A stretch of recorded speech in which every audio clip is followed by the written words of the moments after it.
Hello and welcome to the Gaggle Global Challenge, and if necessary, destroy media narratives. I'm George Szamuely. Here with me today, of course, is co-founder of the Gaggle, Peter Lavelle. So Peter was kind of a very extraordinary sight earlier today. It was a big military parade in Beijing to commemorate China's victory in World War II, and it's definitely unusual. I mean, we had the sort of the Shanghai Cooperation Organization meeting during the past few days, and that was nothing unusual about that.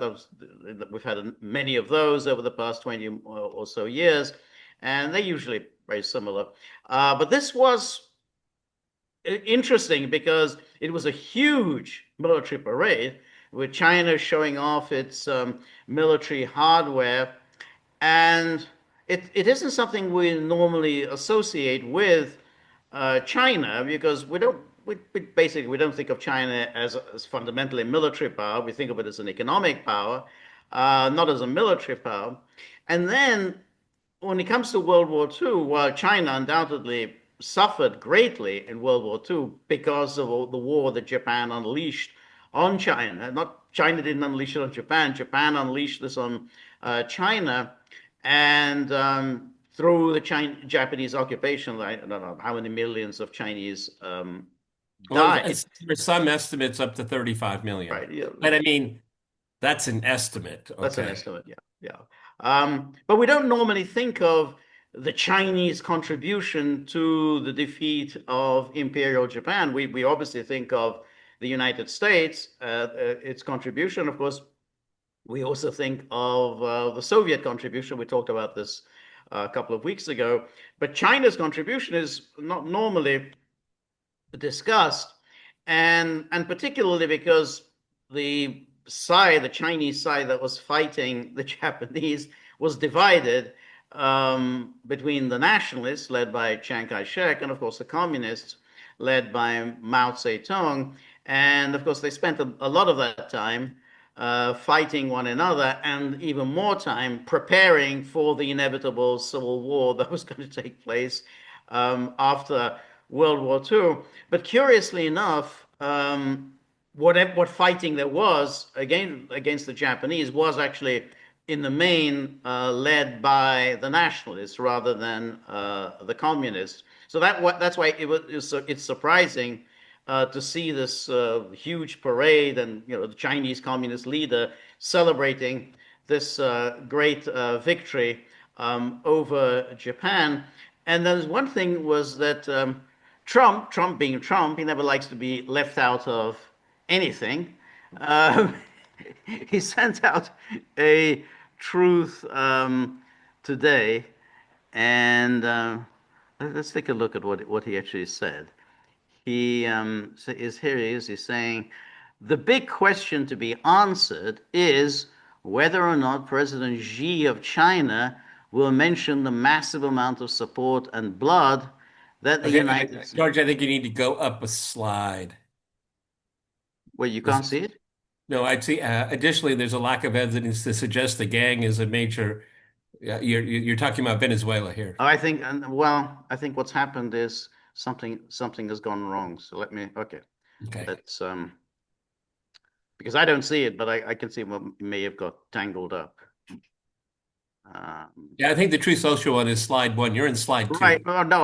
Well, I think what's happening here is There right. you go. No, There you go. but right. No. Oh no, it's All right. still Venezuela. All right. Okay. Let me go. Yeah. All right. Stop share, and then let me do this. Well, we let the cat out of the bag. You know what we're going to do next. Exactly. We're Okay. gonna be. That's exactly it. That's exactly. All right. It's all right. Let's try again. Uh, uh, yeah. Okay. Okay. Is that okay? You can see it There we now. go. There we go. There we go. Right. All right. So the big question to be answered is whether or not President Xi of China will mention the massive amount of support and blood that the United States of America gave to China in order to help it to secure its freedom from a very unfriendly foreign invader. But Unfriendly. now the right away one has to say Trump has never given any acknowledgement that anybody else contributed to any victory in any war. He pretty much declares the United States won World War One all by itself. He never acknowledges any contribution from anyone else in World War Two. So for him to And he put in probably this, thinks it was American forces that defeated the Nazis in Stalingrad, but yeah, I think so. I digress. Okay. That's right. So for him to sort of plead plaintively like this, what about doing acknowledgement? And now the Russians have always given acknowledgement to the contributions of the Allies. They've never denied the contributions of the Allies. Even now, even today, we're given the sore relations with the erstwhile Allies. They still always acknowledge the assistance of the Allies. But for Trump to suddenly bring this up as a war, what about what the United States did? Particularly as the United States was certainly on mainland China, but really didn't lose that many lives. I mean, don't exaggerate. I mean, they were assigned to help, particularly Chiang Kai-shek, and they were involved in some air missions Yeah, on yeah, but mainland. that was the bombing of Japan and the landing in China. So, I mean, Exactly. That's exactly right. The OSS was involved in all kinds of subversive activities against the Japanese occupation, but there were no American forces, huge American forces fighting on mainland China. Um, and it says many Americans died in China's quest for victory and glory. Um, and I hope that they are rightfully honored and remembered for their bravery and sacrifice. May President Xi and the wonderful people of China have a great and lasting day of celebration. Okay? And that now comes the punchline. Please give my warmest regards to Vladimir Putin and Kim Jong un as you conspire against the United States of America. President Donald J. Trump. yeah. So, and conspired is not capitalized. It's not in parentheses. It's not in quotes. So it's just dangling there for you to interpret what you want. Now, George and I discussed this previously a few minutes ago, and I think obviously it was in jest. Okay. Right, that's right. Because in a way, he's kind of almost taking the piss out of the usual foreign policy commentary that you get on mainstream media. Because I am quite sure that on the various shows like Morning Joe and all the rest, and probably Fox News, Fox and Friends, they're all saying, oh, they're all together. And there are lots and lots of pictures of the three of them together. Oh, look, what are they doing? They're all conspiring against the United States. And their shock seems genuine. I'm sorry, I saw some of those clips. It said, oh, They like, what are they doing? Okay, but I mean, George, you bring up a really good point. I mean, and this is, emblematic of this president's foreign policy. He's not there, but he wants, to remind everyone that even if he's not there, he's part of the story somehow. Okay. So a major event when quite a few foreign leaders went to Beijing, and Trump, they scooped him. They pushed him for a nanosecond out of the headlines or something like that. I mean, Right. yeah. I mean, it's interesting. I look at these parades. I've covered the May Day, the Victory Day parade here in Moscow many, many, many times.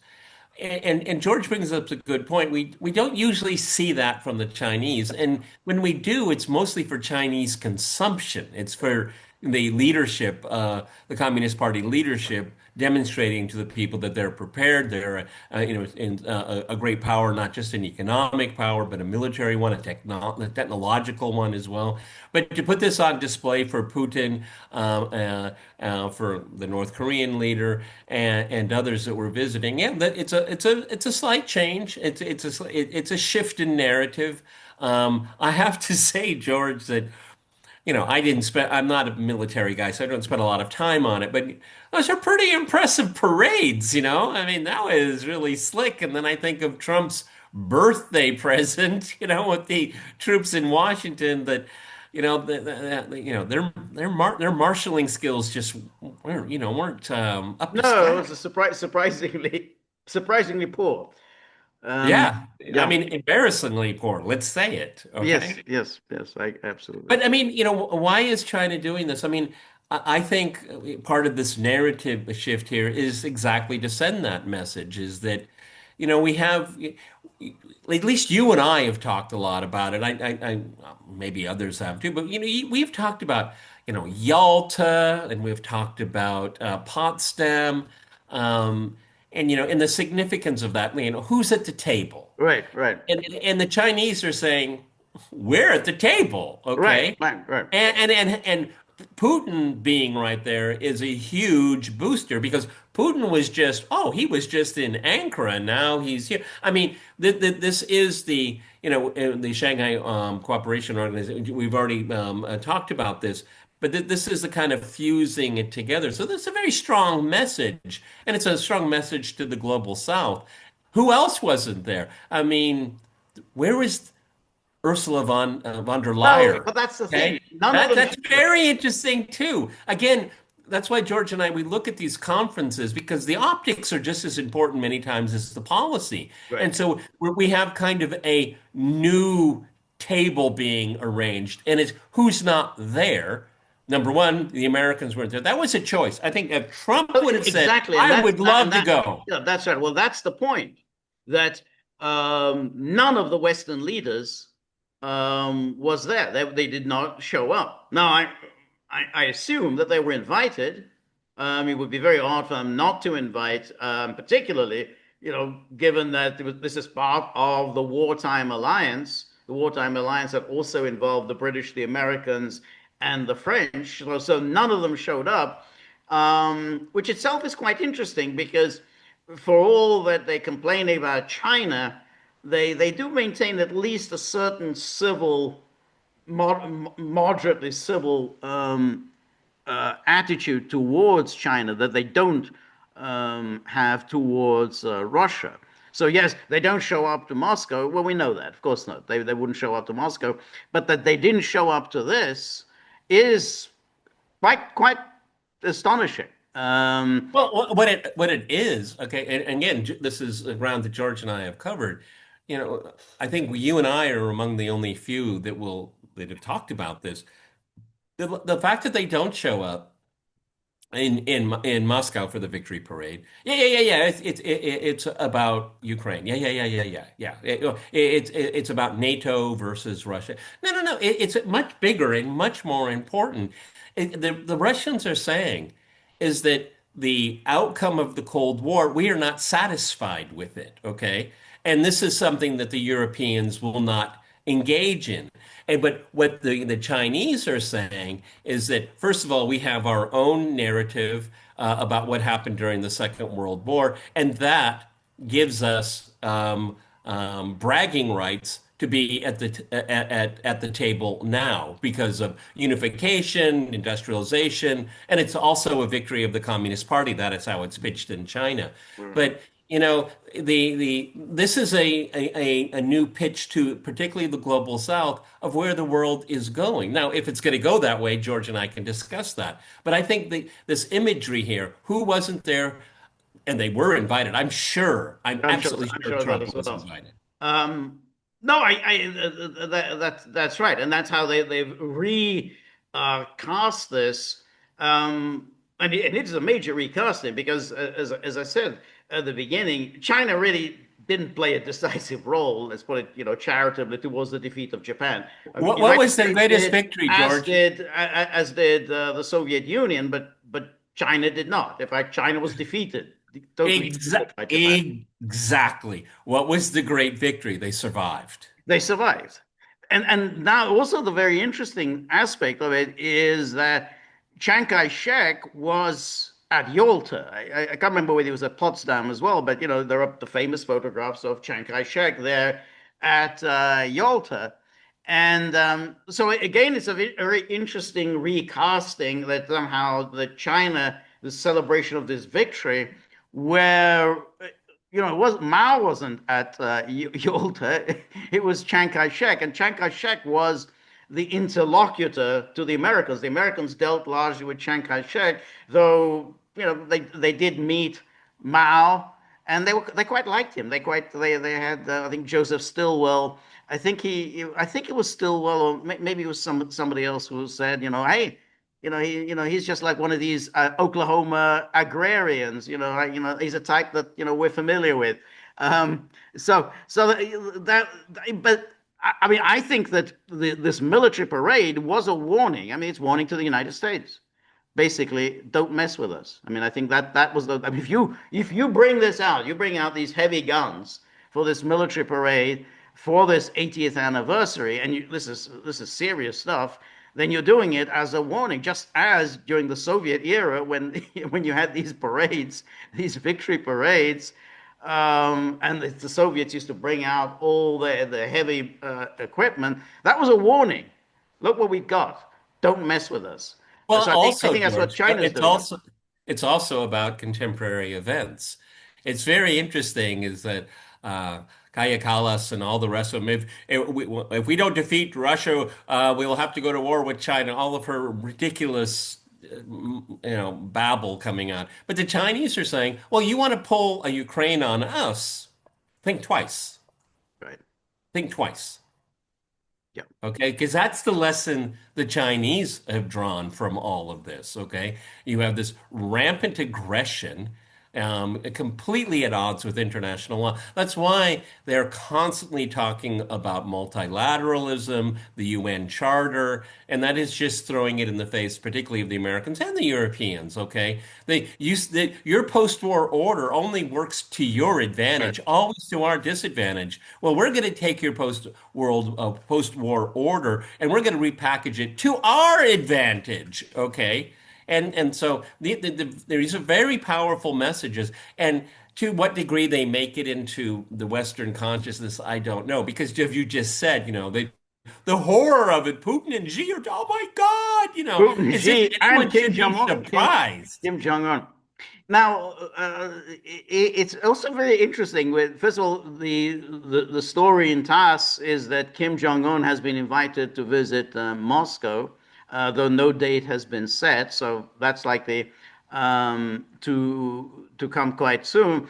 It's a very interesting. I mean, he's now part of that kind of an anti-Western, shall we say, global coalition. Um, North Korea has shown itself to be quite formidable militarily. I mean, they did take part in this war in Ukraine, and they're showing themselves to be quite a serious power to be reckoned with. Who knows where else, North Korea might volunteer to help out? Anybody else who might, need, hey, do you need 50, 100,000 troops to help you out? We're on hand. Yeah, I don't know. I mean, Iran, we talked about how Iran is, in a tight spot. They might be looking around, hey, if we need some additional manpower, we've got some manpower possibly coming from North Korea. That's an interesting change in the dynamics. And it's also striking that Trump has not done anything about all the moves that he had made towards North Korea during his first term. So even though he no longer has John Bolton there, he hasn't taken this any further. I mean, there doesn't seem to be George is any absolutely approaches right. towards North Be- Korea. Because when he was 45, I mean, I remember it very, very well. I mean, even to the point of being a bit fantastic, picking North Korea off. You remember that Yeah, narrative, pick it away from the Chinese, pick it right, away right, from the Russians. Okay, right. we don't have any of that right now. And Kim Jong-un, he realizes, he has thrown his lot in. I mean, he knows. I mean, again, what is going on in Ukraine? That could happen to North Korea as Yep, well. He knows it. right, right, right. That's right. I think, and I think, And George is right. I mean, this plucked little nation here. I mean, it's intensely militarized. It's extremely hierarchically run, and what they, much to the horror of the West, the North Koreans. This is my own personal opinion. We have a huge military. But, we need our guys to know what it's like. Can we help you out in yeah, yeah, Kursk? Okay. yeah, yeah, no, I think Well, that's yeah, it. and I'm sure, that was something that was very much needed. I mean, they haven't fought, what until Right, since 1953, right? So, right, right. um, this was something they're sending a very strong message. I think it's a very strong message because hey, we did this in Kursk. We can do it elsewhere. Anybody who's got problems, being surrounded and under attack by other powers. Hey, you want to call on an additional 100,000 Well, soldiers? and We've got them in hand.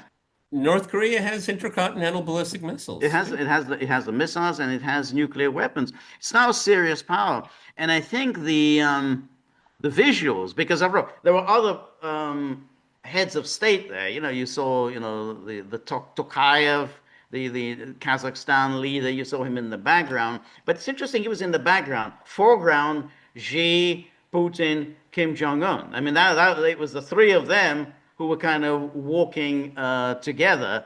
And that sends a message. It wasn't just just some random group of Well, I leaders mean, talking. It was the three of yeah, them together. yeah. Well, if Kazakhstan wants to play on the margins, you're going to be on the margins. Right, Yeah. right, right.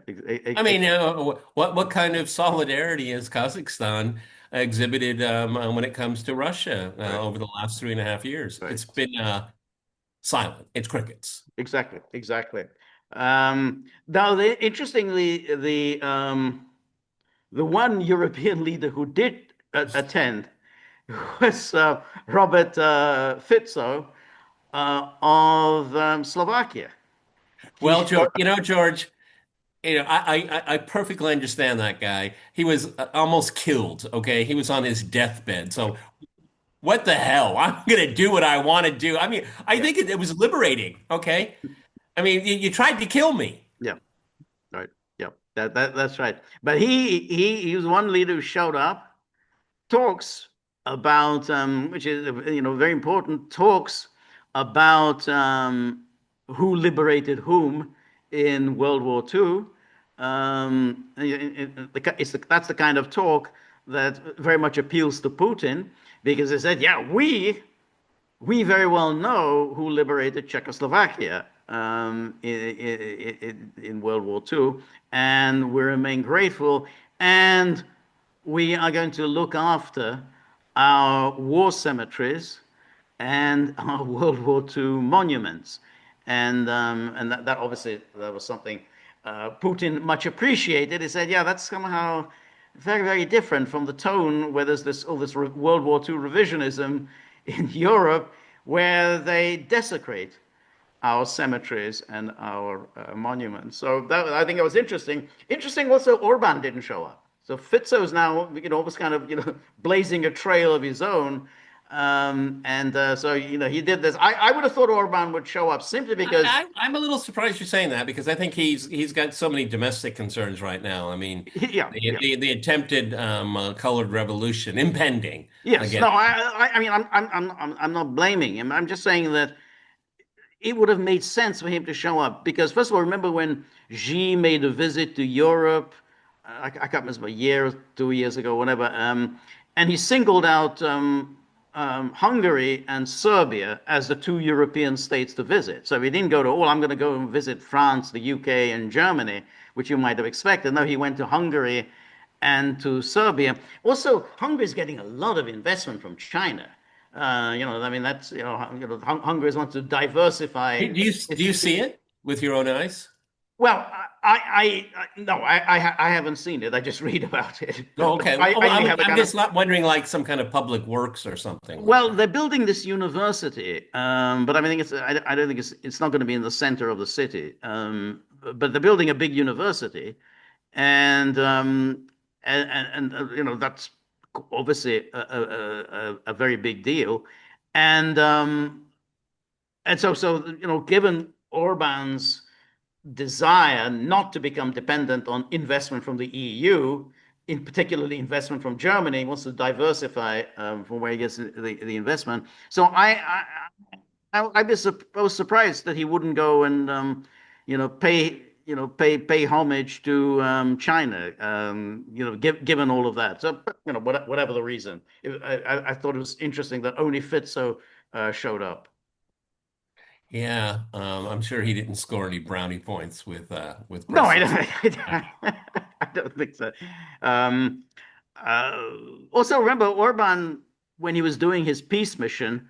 Was it? Remember when he was president of the European Union Council? I mean, there's so many of these bodies. And, that 6 month term that Hungary was president, and he did this peace mission, and he went to see Trump, and then he went to see Zelensky. He went to see Putin. He also went to see Xi. That was during his And during his travels. he loved it. I He saw that loved it exactly. those interviews on the airplane. Oh my goodness. Exactly. Oh my goodness. It was very rarely do you see genuine emotion coming from a politician. That was and he strikes me as not particularly not having a kind of soft touch, but he had a big grin. I remember. Yes, that's right. Yeah, that's right. And like Trump, he can function on very little sleep. He just, he has no problems being on all the time. I mean, these are long, long trips, and yet he seems to, he has no problem giving interviews on these lengthy air trips. But nonetheless, it's surprising he didn't, um, and particularly as Hungary, like Slovakia, has also done nothing at all to trash any Red Army memorials. Everything is exactly there as left. They haven't, messed around with the cemeteries, or any of the memorials thanking the Red Army as liberators or anything else. The big Red Army memorial, to the liberators, everything is there, and no one is allowed to go and touch it and mess with it. So, but he didn't do it. Slovakia did it, but you can see that this was a quite a striking demonstration of military power, and he's sort of saying, well, make of it what you will, but we're a serious power. Don't mess with us. Yes, and India would played a very important part of that choreography as well. I mean, that again, this was not for Western, not maybe as a warning, as George says. I agree with that, but it's also recasting the table and showing there are other important players in the world, and I think it really played well. I mean, it was the choreographing of it. I mean, I don't know how much you watched it, but I'm like I said, I'm not a big military parade guy, but it looked pretty impressive to me. Okay, and it shows a very self-confident China and a very self-confident Russia and North Korea. And the number of guests that were there was really quite impressive. They're not isolated, okay? That's what one of the messages is. They're not isolated. The West isolates itself. Um, you know, having a high-ranking European official saying, "Yeah, you guys got the snot kicked out of you in World War II. We acknowledge that." They won't even acknowledge it. That is insulting. Right. That's very insulting. Right. Okay. I mean, the Russians feel it all of the time, but it's expected, okay, because of the arrogance coming out of Western capitals. Europe, everybody lost World War II, Right. okay? Right. They lost World Right. War II. No, that's right. With the exception of the UK, which And they came out broke, but they okay? they came out broke, and but also. you have to say Hitler had little interest in invading the UK. He didn't really pursue that project very seriously. He could have done had he decided to pursue that. I think UK would have been defeated, but decided that not to do it would have been too costly in lives to invade an island. So he abandoned. Anyway, once the Soviet Union had been destroyed, then maybe Britain will Then come to afterwards, the he would deal table and with we'll the US. talk about dividing up the world and all that. I think that's part That's of right. it. That's right. And um, but yeah, but other than the UK, yes, everybody else was either an ally of Hitler's or was defeated by Hitler. So, Well, but I mean, you can still make, I'll go back to the statement Europe lost the war because who determined the outcome of who determined the, um, uh, the framework of the post-war environment? It was the United States and the Soviet Union. Sure, the UK was given a seat, but they were no longer the driver, have never been the driver since. no, Except for, no, that's as right. George and I mentioned, yeah, their covert operations. That's what Right, they no, seem no, that was excel it. in. I mean, that was it. Yeah, the UK was just there because they were there at the start in 1939, and they still had the seat at the table. But yeah, I mean, it was everything was now determined by the United States and the Soviet Union, and of course France. Got a nice mention. They were one of the great powers at Yalta, Potsdam. The collaborator Yeah, country. as was China was there, as represented by Chiang Kai-shek, the Chinese nationalist, but neither France nor China were regarded as serious powers, and they were certainly not regarded as having contributed greatly to the At, World War II at victory. the end of the day, everyone, and I'm not dismissing the horrific losses that the Chinese experienced and the massacre in Nanking, which is one of the most unspeakable events in human history. But they weren't in Tokyo at the end of the war. No, no, and I mean, I think that the decisive blows that were hit that destroyed Japan were inflicted by the United States and the Soviet Union. I mean, China was just a victim. I mean, it just Yes. got a terrible beating and during World War II, but that's why it is surprising that China is in a way now taken a leaf out of Russia's book. This is what Russia does. Russia commemorates Exactly. these all these anniversaries, 70-year anniversary, 80-year anniversary, and then usually Russia presents a big military parade. But that's because Russia did play the decisive role in World War II. So the whole thing is just so surprising, and yet at the same time, I think it does have a symbolic significance, as that we discussed. Yeah, and again, let's not underestimate what this is, how this is driven for a domestic audience in China.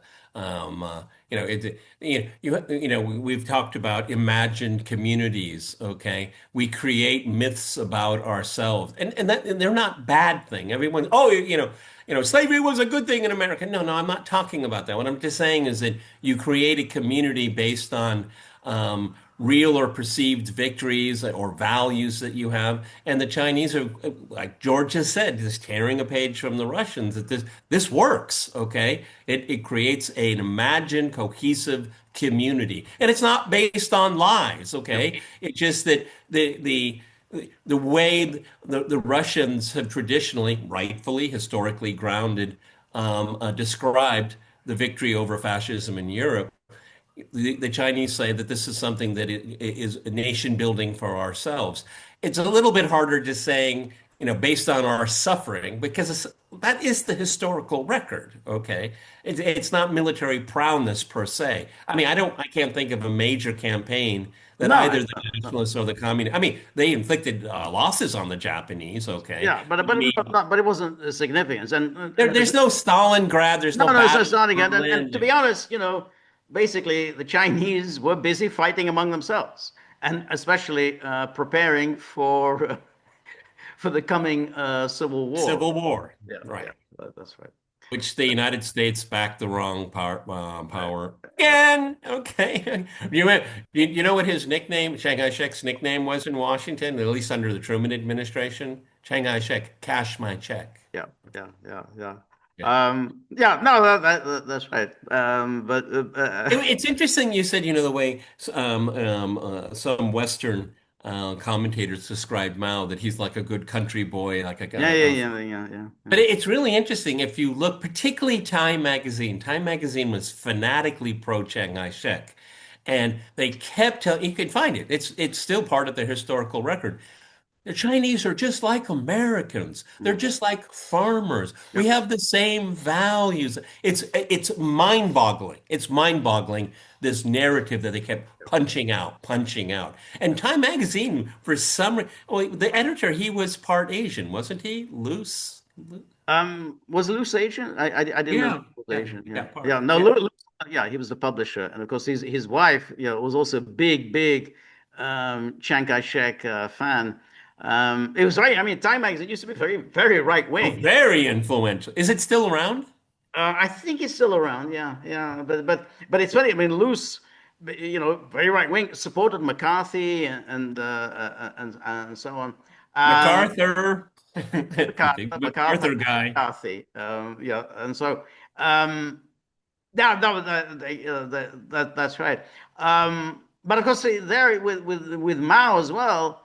I mean, what was significant for him was the contribution of the Red Army to his victory. I mean, they just turned over all this Japanese military hardware, all fell into Mao's hands. So you can always, I think they should thank everything that the Soviets did for them to enable them to win their war. And you can see why the Soviets were a little unhappy when the Chinese, Mao in particular, turned against them starting in the early 1960s. They said, you are so ungrateful.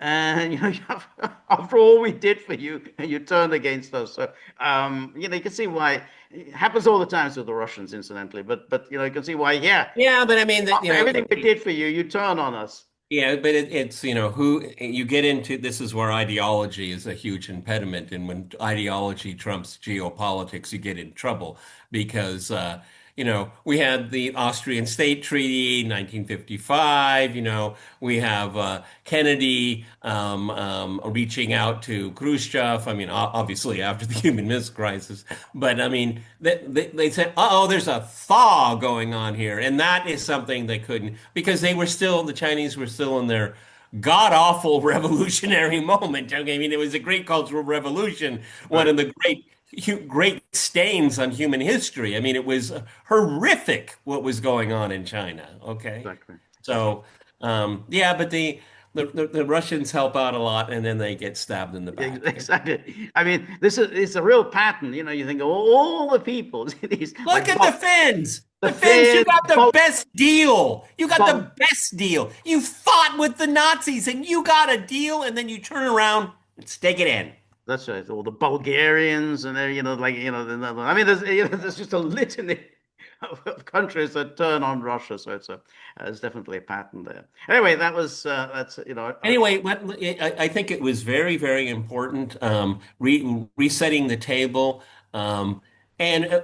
China's also giving its bona fides for being a great power. It is part of the great moving pieces of history. It was on the winning side during the Second World War. We're going to hear a whole lot more about that, George, as the years go on, because that's part of building their narrative about themselves. As we pointed out, the Russians, that is at the center.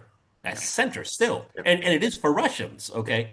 yeah. Not for the West, but this is the narrative they're going to work with. And I think it will garner dividends for the Chinese Correct. and for this counter to Western hegemony. Correct. All right, everybody. Again, watch the pictures. Pretty impressive. A lot better than that Washington, D.C. parade. It was embarrassing. Right. Okay. Anyway, this is the Gaggle with Peter and George. This is Wednesday. We got a lot more ahead of you. So stay tuned. And we'll be back together on Friday. That's right. So, and tomorrow, Thursday, 3 p.m. Eastern Time, please join me for a live stream. And then in the meantime, you have to think about the dogs who are getting very, very upset. Where it's already September, and they look at the tip jar, and it's like it's almost as if it's January. There's no And the real. tip jar needs to get bigger because look how big this guy Yeah, is. that's right. I think we need a tip bucket. So if you have anything lying around, any $100 bills, coins, everything, we're happy with that. Canadian quarters. Um, Shove everything into the tip jar. We're very grateful for all of your help, friendship, and support.